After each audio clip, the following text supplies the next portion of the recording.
Ma sœur copiait toutes les tenues que je portais, mais en version créateur. Alors, je lui ai donné quelque chose à copier qui lui a tout coûté. Je m'appelle Courtney, et j'ai eu une imitatrice depuis le jour de ma naissance. Elle s'appelle Victoria, ma sœur cadette de 18 mois. Et je ne dis pas ça dans le sens d'une rivalité fraternelle normale. Vous savez, le genre de situation où des sœurs peuvent accidentellement se retrouver avec des tenues similaires lors de réunions de famille. Non, je veux dire que si je portais un jean Walmart à l'école, Victoria débarquait la semaine suivante avec un 7-4 All manquin. Si je trouvais un t-shirt de groupe vintage mignon chez Goodwill pour $3, elle parvenait je ne sais comment à dénicher l'article original du concert et à le payer 2 cents sur eBay. Ayant grandi dans la banlieue de Denver, nos parents ont toujours mis ça sur le compte de l'admiration fraternelle. Maman souriait et disait « Victoria t'admire beaucoup, chérie. C'est mignon. » Mignon. Il n'y avait rien de mignon à voir chacun de mes choix de style personnel transformé en sa propre déclaration de mode, mais en mieux, plus cher, plus tout. Ça a commencé petit, quand nous étions enfants. Je choisissais une jolie robe de chez Target pour la photo de classe, et d'une manière ou d'une autre, Victoria convainquait maman qu'elle avait besoin de la version Ralph Lauren qu'elle avait vue chez Nordstrom. Mais maman, géniale, c'est la robe de Courtney qui m'a donné l'idée. Et celle-ci est tellement plus jolie. Et parce que Victoria était la petite dernière, parce qu'elle avait ses grands yeux verts et ce sourire boudeur, elle l'obtenait. Au lycée, le schéma était gravé dans la pierre. Je passais des semaines à économiser l'argent de mon babysitting pour une paire de baskets Converse, et Victoria mentionnait nonchalamment à papa qu'elle avait vu des chaussures similaires mais plus belles au centre commercial. Et l'instant d'après, elle portait des baskets de créateur qui coûtaient plus que ce que je gagnais en 2 mois. Le pire, ce n'était même pas l'argent. C'était la façon dont elle le présentait à tout le monde. Oh, ce vieux truc, disait-elle quand les gens complimentaient sa tenue. En fait, c'est Courtney qui m'a inspiré à essayer ce style. Je l'ai juste un peu élevé. Élevé. C'était son mot préféré. Comme si tout ce que je choisissais avait besoin d'être amélioré. Avait besoin de sa touche pour être digne. Nos amis trouvaient ça drôle au début. Vous êtes comme des jumelles, vous deux, riait-il, mais je voyais bien comment ils nous regardaient, côte à côte. Moi et ma tenue au budget soigneusement calculé. Victoria dans sa version de créateur impeccable. Il était évident de savoir qui avait le meilleur goût, même si les idées étaient toujours les miennes au départ.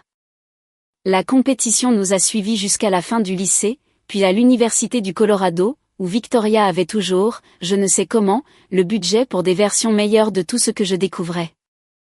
Je trouvais une friperie incroyable près du campus, et en quelques semaines, Victoria faisait du shopping dans les boutiques du centre-ville de Boulder, achetant les versions de la saison actuelle de ce que j'avais trouvé en vintage. Mais je me disais que ça se terminerait après l'université. Nous suivrions des chemins séparés, construirions nos propres vies, développerions nos propres styles. J'étais naïve de penser que ce serait aussi simple. Car Victoria ne se contentait plus de copier mes vêtements. Elle étudiait toute ma vie, attendant sa chance de l'améliorer, elle aussi. Et elle était sur le point de l'obtenir. Après l'obtention de mon diplôme, j'ai décroché mon premier vrai poste dans une agence de marketing du centre-ville de Denver. Rien de luxueux, un poste de débutante, un petit bureau cloisonné, mais c'était le mien. Je construisais enfin quelque chose dont Victoria ne pouvait pas simplement acheter une meilleure version. Du moins, c'est ce que je pensais. Je me souviens du moment exact où tout a dégénéré. C'était en octobre et j'avais économisé pendant 3 mois pour acheter ma première paire de talons professionnels, de simples chaussures plates noires de chez DSW qui m'avaient coûté $48. Je me sentais si adulte en les portant au travail, comme si je devenais enfin la femme professionnelle que je rêvais d'être. Ce dimanche-là, au dîner de famille chez papa et maman à Lakewood, Victoria est entrée en portant ce qui semblait être exactement les mêmes chaussures, sauf que les siennes avaient un logo de créateur discret et cet éclat inimitable de cuir cher. « Oh, Courtney !» s'est-elle exclamée en regardant mes pieds. « Je vois que tu as acheté ces jolies chaussures de travail. » Elles m'ont en fait inspirée à investir dans ces Ferragamo que j'ai trouvés au centre commercial de Cherry Creek. Ne sont-elles pas magnifiques ? Je me suis dit que si Courtney explore les chaussures professionnelles, je devrais peut-être le faire aussi, mais avec quelque chose qui durera plus longtemps. 800 $. Elle avait dépensé 800 $ pour des chaussures parce que j'avais acheté des chaussures plates à 48 $. Papa a sifflé doucement. Ce sont de sacrées chaussures, Victoria. Très sophistiquées. Maman a hoché la tête en signe d'approbation. Vous avez toutes les deux très bon goût, les filles, mais les tiennes, Victoria, te dureront des années. C'est un achat intelligent. J'avais envie de crier, un achat intelligent? C'est moi qui avais découvert le style, qui avait pris la décision d'investir dans des chaussures professionnelles. Victoria n'avait fait qu'améliorer ma décision et s'était attribué le mérite de la sagesse qui la sous-tendait. Mais ça a empiré. Ce Thanksgiving-là, je portais la broche en perles vintage de notre grand-mère, une délicate pièce art déco qui prenait la poussière dans la boîte à bijoux de maman. Grand-mère Rose l'avait portée à son travail à la compagnie de téléphone dans les années 1950, et j'aimais ce lien avec son esprit de femme active.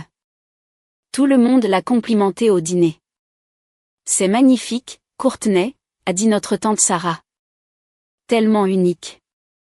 Victoria l'a étudié attentivement, et j'aurais dû savoir ce qui allait arriver. Le matin de Noël, Victoria a offert à maman une petite boîte emballée.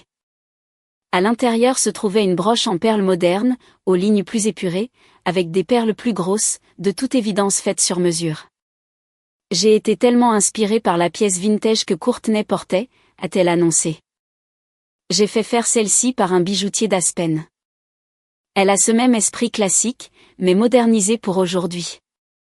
Les yeux de maman se sont remplis de larmes. Victoria, c'est le cadeau le plus attentionné. C'est absolument stupéfiant. J'ai regardé la broche de ma grand-mère, l'inspiration originale, être oubliée face à la version améliorée de Victoria. C'est à ce moment-là que j'ai réalisé qu'elle ne se contentait plus de copier mon style. Elle l'effaçait, remplaçant mes découvertes par ses alternatives coûteuses, et se faisait féliciter pour l'innovation. L'incident du printemps a été la goutte d'eau qui a fait déborder le vase avant que tout ne change pour toujours. J'avais trouvé la veste en cuir vintage parfaite dans un dépôt-vente du quartier de Highland. Un cuir marron incroyablement doux avec juste ce qu'il fallait d'usure, 55 $.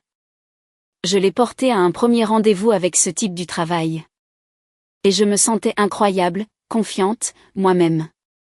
2 semaines plus tard, Victoria est arrivée à ma fête d'anniversaire chez nos parents, portant ce qui était clairement la version originale de ma veste, le modèle Tom Ford actuel. Il avait été copié des décennies auparavant. 5 000 $ de cuir immaculé qui faisait paraître ma trouvaille vintage minable en comparaison. Joyeux anniversaire, a-t-elle dit en me serrant dans ses bras. J'ai tellement aimé la veste que tu portais à ton rendez-vous que j'ai dû retrouver la version du créateur original. L'histoire de la mode n'est-elle pas fascinante? Mais il ne s'agissait pas d'histoire de la mode. Et nous le savions toutes les deux.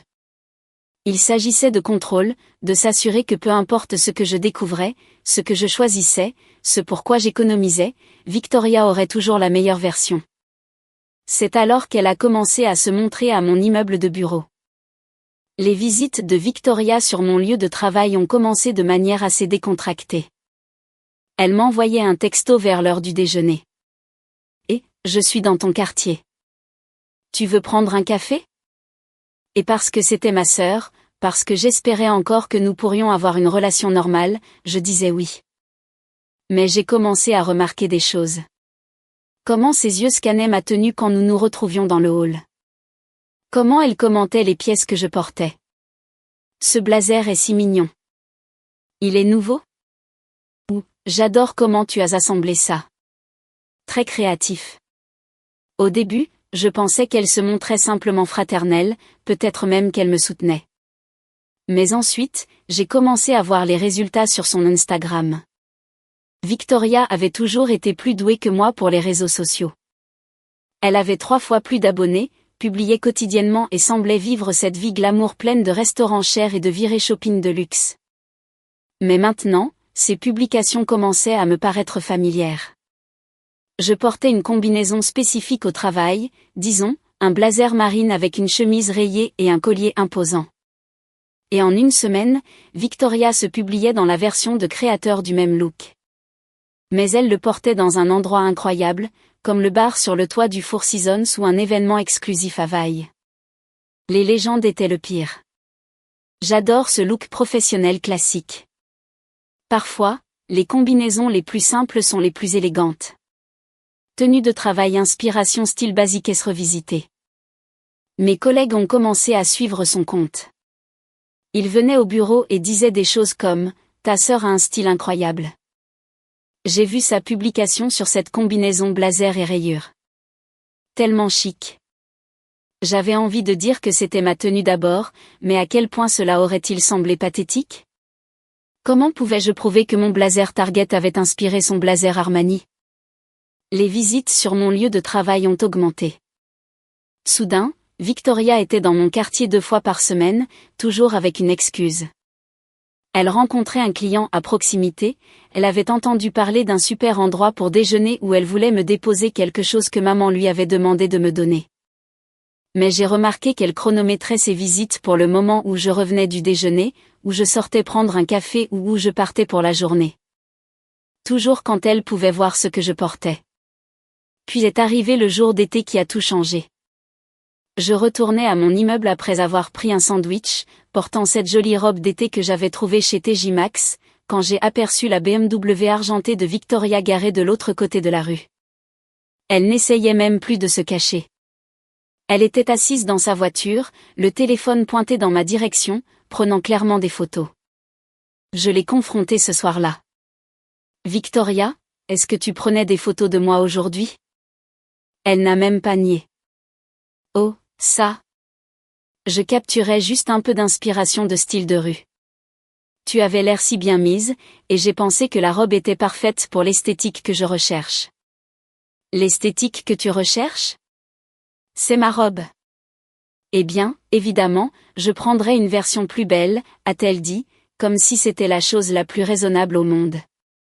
Mais tu as un bon œil pour repérer les tendances avant qu'elles ne deviennent grand public. Je ne fais que capitaliser le dessus. Capitaliser.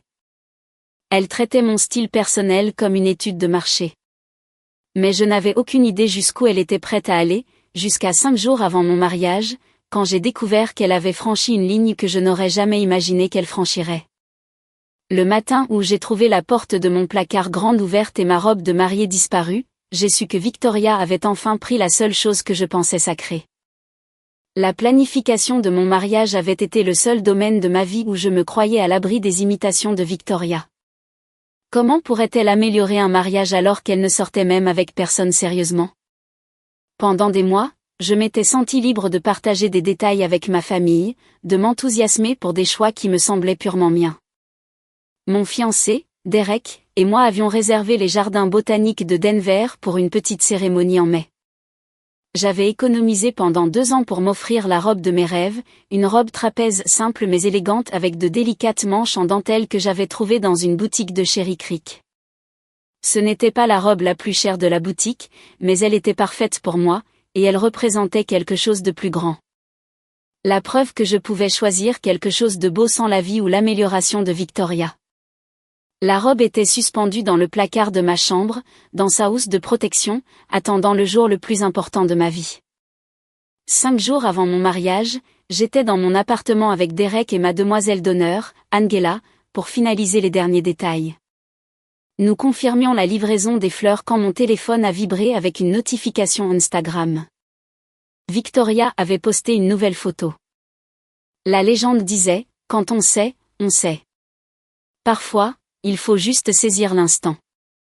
Étincelle mariage afghan spontané vivre ma vie à fond.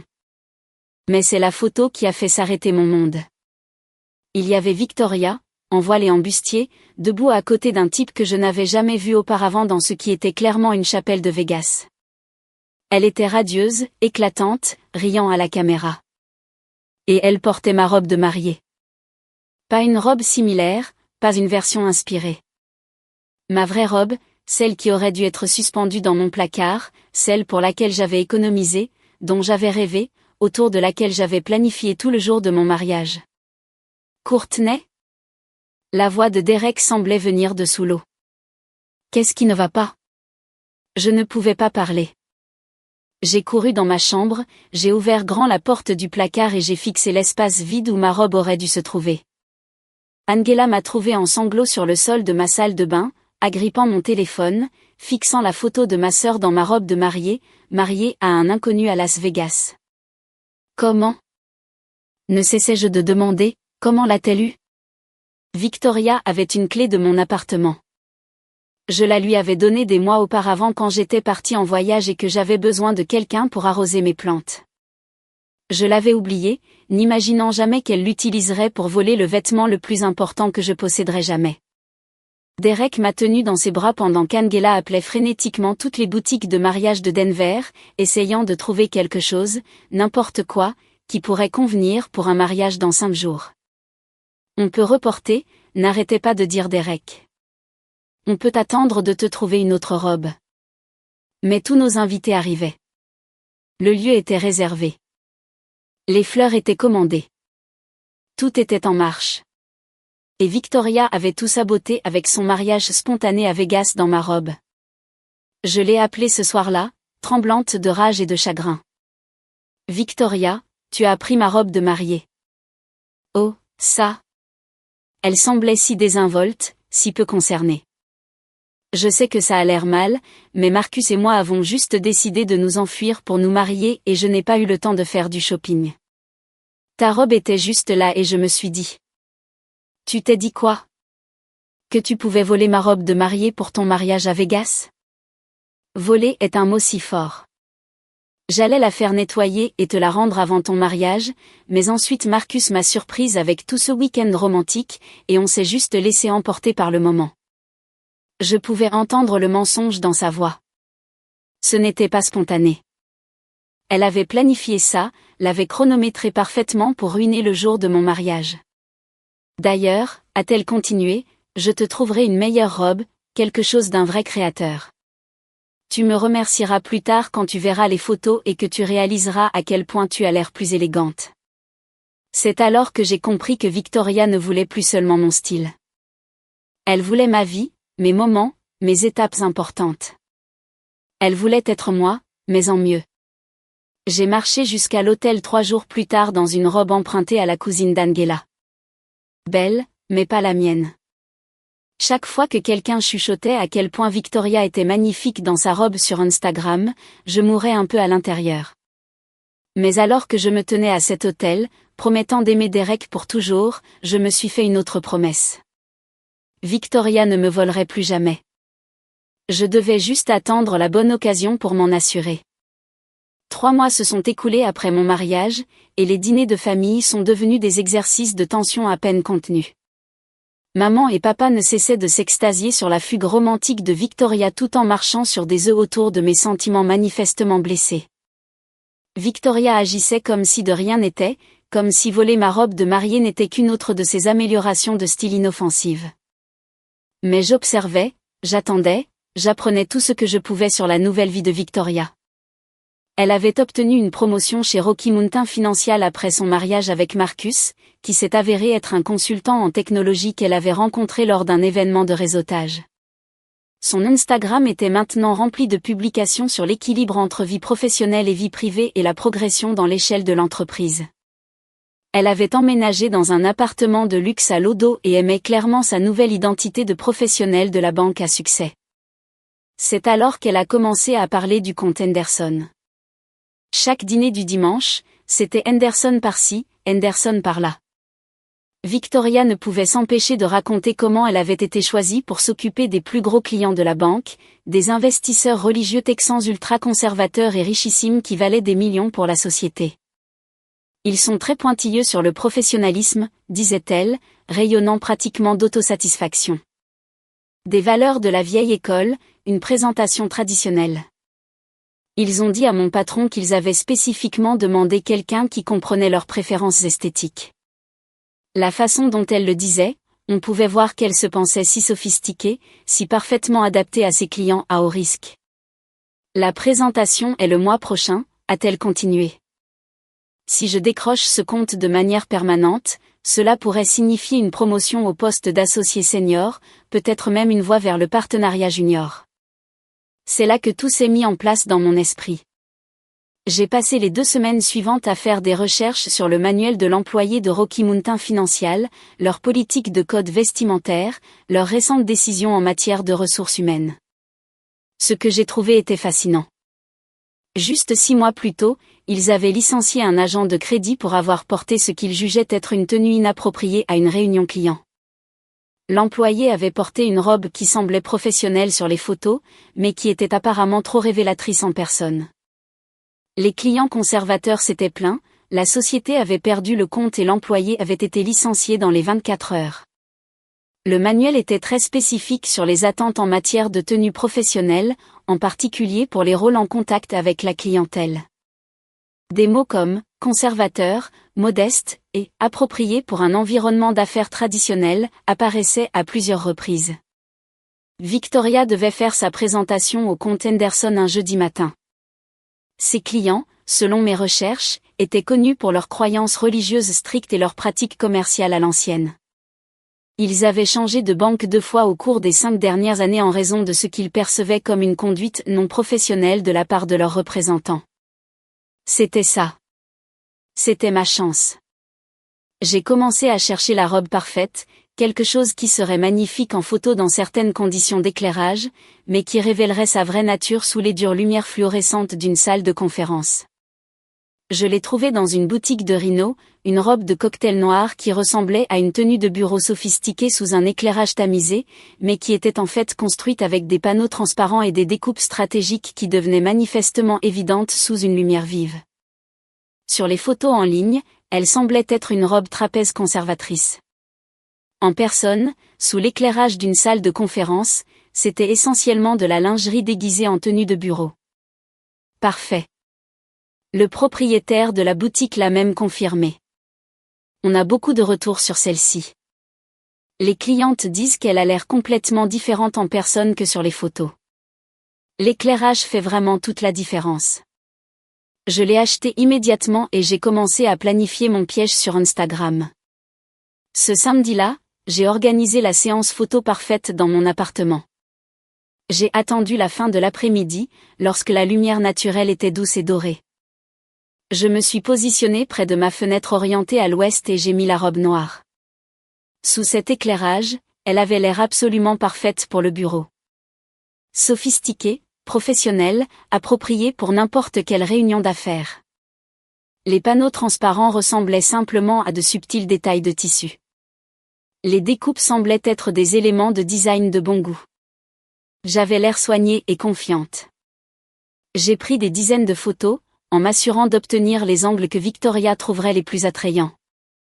Je connaissais ses goûts maintenant.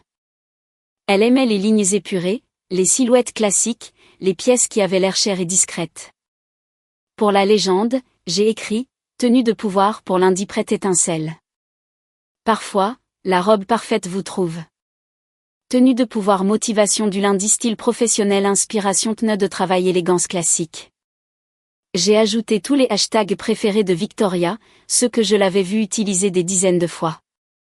Je l'ai posté à 20h le samedi, heure de pointe pour l'engagement, quand je savais qu'elle serait en train de faire défiler les réseaux sociaux. Elle l'a aimé en moins d'1 heure, comme une horloge. Dimanche matin, ma cousine Rachel m'a appelé, retenant à peine son rire. Rachel travaillait comme réceptionniste chez Rocky Mountain Financial, un poste qu'elle avait obtenu via une agence d'intérim après l'université. Elle était parfaitement positionnée pour être mes yeux et mes oreilles. « Courtney, ta sœur est en train de perdre la tête », a chuchoté Rachel au téléphone. Elle est venue tôt aujourd'hui, un dimanche, pour utiliser l'ordinateur du bureau.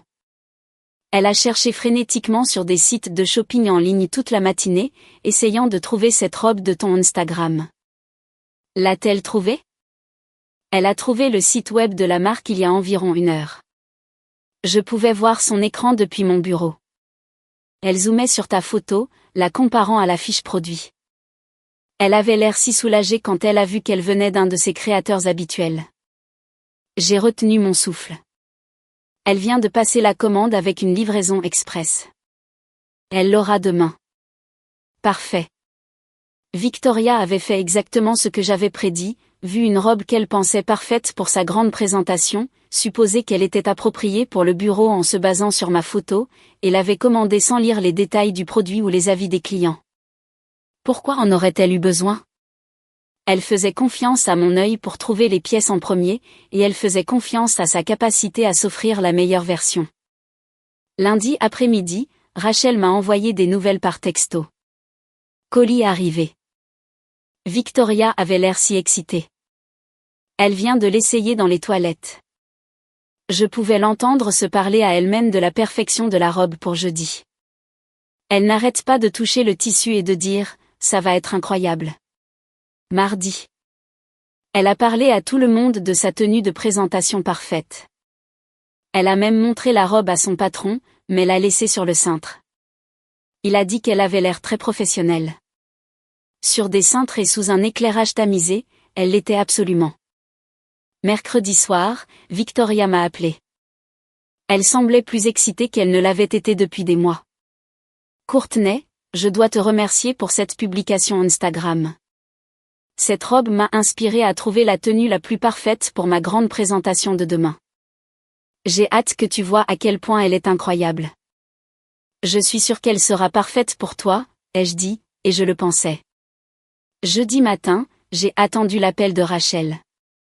Jeudi matin à 9h47, mon téléphone a sonné.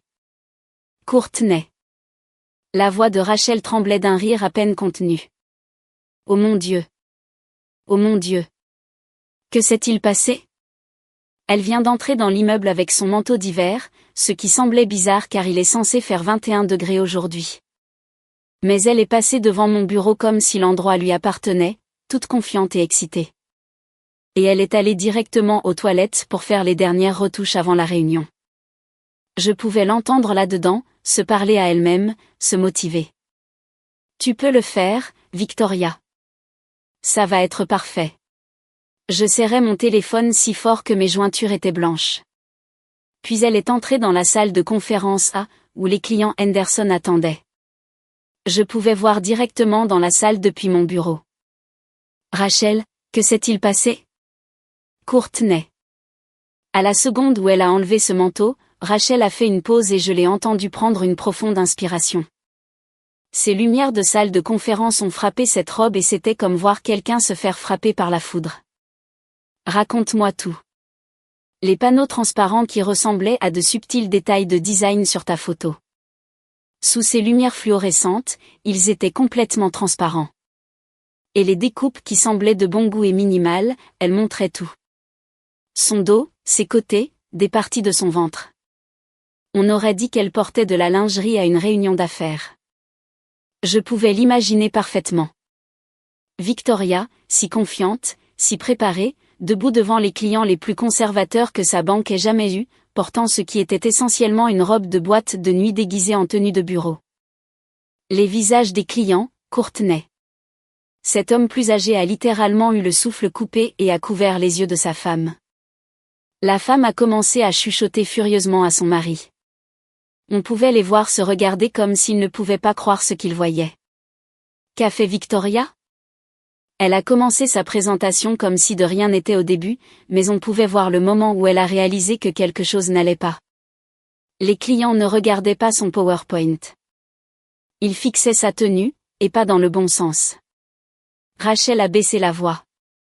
Puis Madame Henderson, c'est la femme, elle s'est levée et a dit assez fort pour que la moitié du bureau entende, ceci est tout à fait inapproprié. Nous ne pouvons pas faire des affaires dans cet environnement. Mon cœur battait la chamade. Et puis Victoria s'est regardée et je pense qu'elle a finalement réalisé ce qui s'était passé. Elle a commencé à essayer de fermer son blazer, mais il était trop petit pour couvrir quoi que ce soit. Elle n'arrêtait pas de dire, ce n'est pas ce à quoi ça ressemblait en ligne. Je suis tellement désolée. Ce n'est pas ce à quoi ça ressemblait sur les photos. Mais c'était trop tard. Bien trop tard. Henderson a dit quelque chose sur le manque de jugement professionnel et les valeurs douteuses. Ils ont commencé à rassembler leurs papiers, en secouant la tête. Victoria les suppliait presque de rester, essayant d'expliquer qu'il y avait eu une erreur, qu'elle avait été induite en erreur par une photo. Je pouvais imaginer Victoria, désespéré et humilié, essayant de sauver la plus grande opportunité de sa carrière tout en étant à moitié nu dans une salle de conférence pleine de ses collègues et de clients millionnaires conservateurs. Ils sont sortis. Ils ne sont pas seulement sortis, Courtney. Ils ont fait une scène.